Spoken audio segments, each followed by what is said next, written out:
Love with God Channel. Daily Gospel. லூக்கா நற்செய்தியிலிருந்து வாசகம். அதிகாரம் 5, இறைவார்த்தைகள் 27 முதல் 32 வரை. அதன்பின் இயேசு வெளியே சென்று சுங்கச் சாவடியில் அமர்ந்திருந்த லேவி என்னும் பெயருடைய வரி தண்டுபவர் ஒருவரைக் கண்டார். அவரிடம், என்னை பின்பற்றி வா என்றார்.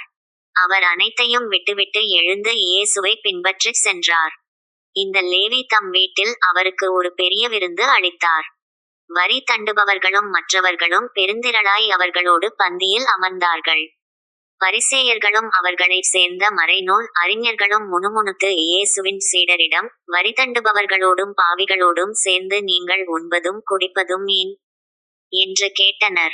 இயேசு அவர்களுக்கு மறுமொழியாக, நோயற்றவர்க்கு அல்ல, நோயுற்றவர்க்கே மருத்துவர் தேவை.